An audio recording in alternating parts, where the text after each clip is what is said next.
Thank you. It's a pleasure to be here. So I'm Philip. I'm Chief Exec of the Raspberry Pi Foundation. I'm a CoderDojo mentor. So I mentor at the CoderDojo at Pi Towers, which we have in Cambridge. And I also volunteer at a code club, and I'll talk a bit about that in a moment. It's a real honor to be here. Those talks were just so inspirational. I think, the CoderDojo community in Japan is just a beacon to everybody else in the world. All of the things that you're able to achieve, it's just fantastic. So I'm really glad to be here. What I'm going to do is tell you a bit about the Raspberry Pi Foundation. And I don't know how much you know about all the different things that we do, but I'm going to tell you a little bit about what it is that we do overall. And hopefully we can have a bit of a discussion about what more we could be doing to help you achieve what you're trying to do. So Raspberry Pi is a charity. It's a non-profit based in Cambridge, in England, but with a global mission to help more people, particularly young people, learn how to create with technology. It was started 10 years ago by a group of people who were involved in Cambridge University's computer science undergraduate course, and they had observed a decline in the number of people applying to study computer science. They had a very narrow perspective on a problem that we're all familiar with. We stopped teaching kids how to program, how to create with technology. So when I was growing up a very long time ago, you had a ZX Spectrum computer, and if you wanted it to do anything, you had to write some lines of code. And actually kids since then went through a long period where all of the technology in their house was kind of magical and it just worked, and schools stopped teaching programming. And that was the origin of Raspberry Pi. So they wanted to make a computer the price of a textbook. So that's where $35 comes from. And they thought they would make maybe 10,000, maybe 20,000 Raspberry Pis in total. Now, I should say the why. So why we go about our mission, why we care about it. It's not just about work, although that's a big part of it, preparing young people for the work of the future. It's also about young people solving problems. You talked about social innovation earlier. That's absolutely at the core of why we do what we do. And also so young people can express themselves creatively. We do 4 things now. So we started with computers. We now do 4 things. I'm going to run through each of them. So the first is computers, the product. The second is educational content. The third is activities with young people, and that includes CoderDojo. And the fourth is training for the adults that work with young people. And I'll talk through each of them and give you a few examples. So the first, product. So we make Raspberry Pi computers, and we create the software that runs on them. That's a Raspberry Pi 4. I realized, is it true that you haven't got Raspberry Pi 4 yet in Japan? Has anyone played with a Raspberry Pi 4? No? Yeah. Yeah. So the new one, the latest one, Raspberry Pi 4, which only came out this year, is fantastic. It's so much more powerful than our first edition. To date, we have sold 28.5 million Raspberry Pi computers. It's incredible. Over half of our sales now go to industry. So what started as an educational tool, and still is an educational tool, is now used in some of the world's best engineering and R&D labs. It's embedded inside consumer products. Raspberry Pi 4s are now being used to replace desktop PCs in corporate settings. They're using thin client solutions to use Raspberry Pi as the main computer that people use in their offices. So still, what I think so brilliant about them is that device, that $35 computer, which is being used by the world's best engineers, is the same thing that you give to a young person to learn how to program.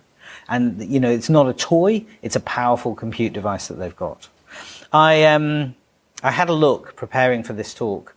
We have run a blog on one of our websites, which has case studies of what people have made with their Raspberry Pis. And so I just listed out what people have made in the last couple of weeks.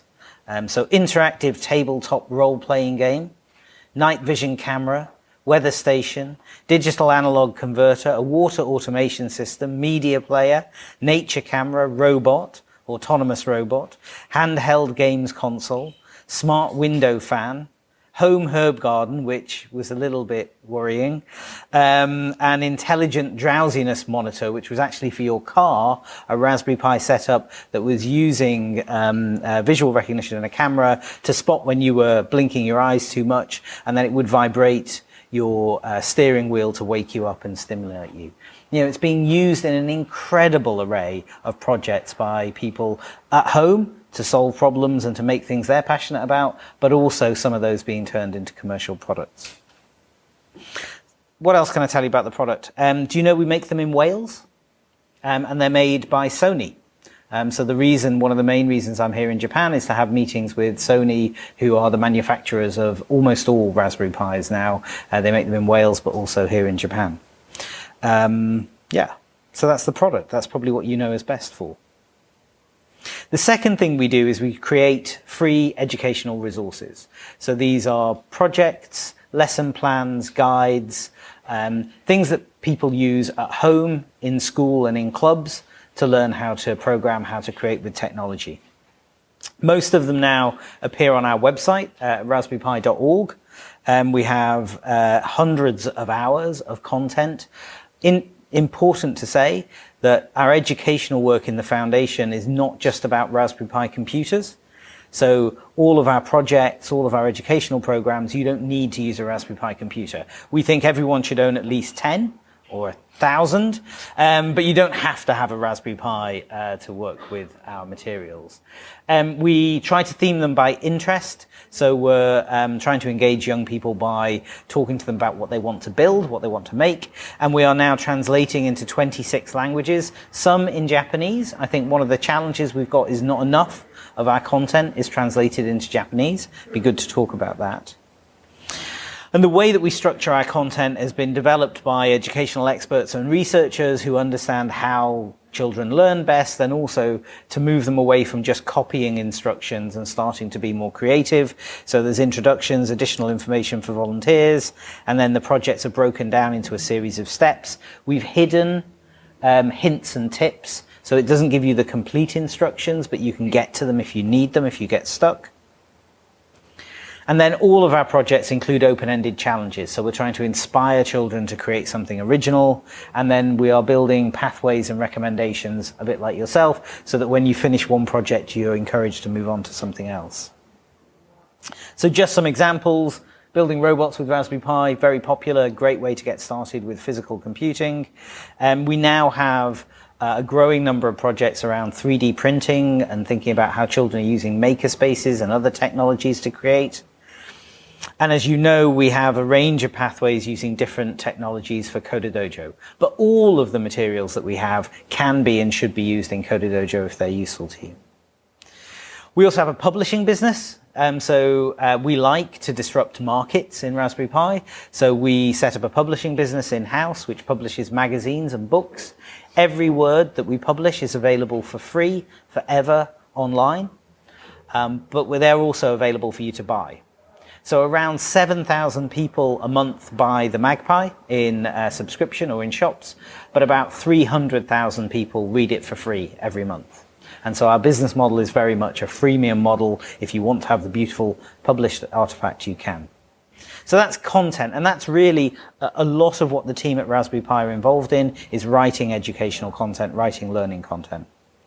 So the third thing we do is we work directly with millions of young people, and CoderDojo is obviously a big part of that. As you know, we merged with Code Club and CoderDojo. They're now part of the same family. And we have what we know is the world's largest network of computing clubs that we support. Free to access and led by people like you, an amazing community of volunteers and educators. We provide the brand, some educational resources, technologies like the website that enables you to organize your clubs. We help venues like schools and colleges and universities to find volunteers.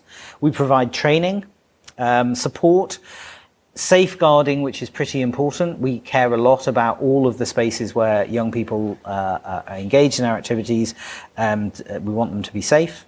And we're doing a lot of things like competitions and other sources of inspiration to make it more engaging. I don't know if you've seen this map. So this is the code clubs and CoderDojos all over the world. Code clubs are in green, CoderDojos are in purple. Japan, remarkable. One of our, I think after Ireland and the US, you have the largest number of running dojos anywhere in the world. It's just amazing. And if we could get the rest of the world to the state where Japan is, we would be achieving something heroic. Just a word on Code Club and CoderDojo. So most code clubs happen in schools, after school, and don't have anyone with any technical skills running them. That's a really important distinction. So code clubs tend to be organized by teachers, and one of the reasons why the projects that kids do in code clubs are so set out is because the kids are working through them independently on their own without anybody there who can help them when they get stuck. And so that's why it feels a little bit different. They're also different because they are for the children at the school. So they don't have the complexity of advertising and bringing children in. They don't have parents involved in them. So when you look at why are there so many more green dots than purple dots, it's just that it's a much simpler model. And we also know that, we know that some CoderDojos run in schools and some code clubs run outside of school, but mostly the model is that Code Club runs in schools and it's for the pupils in that school. So in terms of numbers, which are always really hard to gauge, we think that at the moment, in any given week, there are about 150 to 250,000 children involved in Code Club and CoderDojo around the world. And around 38 to 40% of the young people learning in our programs are girls. So it's pretty cool. In the whole lifetime, since CoderDojo and Code Club have been founded, we're confident that over 1 million young people have learnt through the two programs. And most young people who are involved in those, either Code Club or CoderDojo, do over 10 hours. It's at least 10 hours. Many of them go on to do many, many more hours than that. Do you know who that is? I can't imagine anyone here would know who that is. So that's an astronaut. So that's Tim Peake. So in the UK, we had our first astronaut for 25 years, about 3 years ago. The country stopped doing anything else for 6 months while everyone was obsessed about space. And so that is Tim Peake on the International Space Station holding a Raspberry Pi computer. So we have 2 Raspberry Pi computers on the International Space Station. That is a $35 computer with some sensors, the Sense hat added on top, inside a milled aluminium case that cost us about $3,000, $4,000 to make, being held by an astronaut that cost $1 billion to train in humanity's most expensive project that hurtles around the Earth at an alarming speed. And we run competitions for young people to write experiments that run on the International Space Station. So to date, we've had about 20,000 young people from across Europe write code that runs in space. And this is just a couple of photos from a team in Portugal who used the camera to photograph the Earth and used some machine learning software to identify where forest fires were happening on Earth. And so this is an example of some of the other things we do where we're partnering to provide experiences for young people that challenge them to come up with some really exciting projects. Another thing we do in the UK is we partner with organizations like the Scouts. So this is, do you have the Scouts in Japan? I don't know whether you do or not. But this is a youth movement that's largely focused about young people learning skills for life, being outdoors. And we partner with them to bring digital skills into their program. So again, we use our content to create a range of Scout badges, and then young people, we train the volunteers to do that work. And what we're hoping to do is introduce them to digital making and computing, so then they can carry on in a CoderDojo or wherever else. We are in discussions with a couple of other Scout groups elsewhere in the world, and we're really excited to partner with them. And then you know about Coolest Projects, right? Of course, some people here know about Coolest Projects. So Coolest Projects, we now run that from within the foundation. So we took that over just over a year ago. We run the event in Dublin, which is international and brings people from around the world. We also hold one now in America and one in the UK. That handsome chap there is my son. That's my son, who controversially won the UK heat. Just to say, no one knew he was my son. He went in his mum's name. But yeah, so we're very excited about that. And what we're going to do over the next period is support communities around the world to set up and run their own Coolest Projects events. So that's our work with young people. And then finally, we support the volunteers and teachers who are helping young people learn in clubs, but also who are helping young people learn in schools. And this is an area of our work that's grown a lot over the past year. In England, we persuaded the government to put £84 million into training teachers in every school in England. So we are now training computing teachers in every elementary and high school in England, and we are hoping to do that in other countries too, because we think that children should have the opportunity to learn computing in school, and they should be able to pursue that passion outside of school in a network of clubs. So we have for a long time trained certified educators. This is a 2-day course that we train them in how to use Raspberry Pis to help young people learn. And we have a range of online courses. We will, by the end of 2020, have something like 200 hours of online courses. They're all designed to be super short, so they're 6 to 8 hours each. Designed for teachers, but also available to anybody, anywhere in the world for free. All in English at the moment, but we're working on that. And we have now, I think you will have seen, CoderDojo is one of our most popular courses. Someone was talking earlier about Scratch and the transition from Scratch to Python. One of our other most popular courses it's called that, Scratch to Python, text to block-based to text-based programming, and it's got some strategies for how volunteers and mentors can coach young people through that transition. In fact, you can see them both there. So Start a CoderDojo and Scratch to Python, moving from block to text. At the moment, I think right now, there's about 40,000 people learning with these courses, so they're very popular. And then this is the project that we're involved in England called Teach Computing. It's a national centre for computing education. It's a huge project.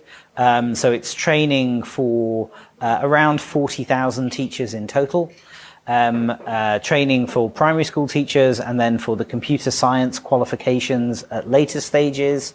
We're working with, we have an advanced qualification called an A-level that you would do when you're 17, 18, 19. And we're working directly with every student of that qualification to help them do better. So while this is based in England, again, all of the resources and materials are available for free for anybody anywhere in the world to use. And we're already talking to a number of other governments about helping them translate the resources for them to use. So that's what we do. It's a lot, but it's basically product, Raspberry Pi computers and all the associated stuff, content, so resources and projects that inspire kids to learn, work directly with young people, including supporting CoderDojos, and then training for teachers and volunteers so that they can be better at working with young people. And I just thought I'd add this slide, which is what we stand for. This is Matt that runs my US team. This is kind of how our values in the foundation are described. So we believe that you learn about computing best by making something that you care about. We care a lot about accessibility.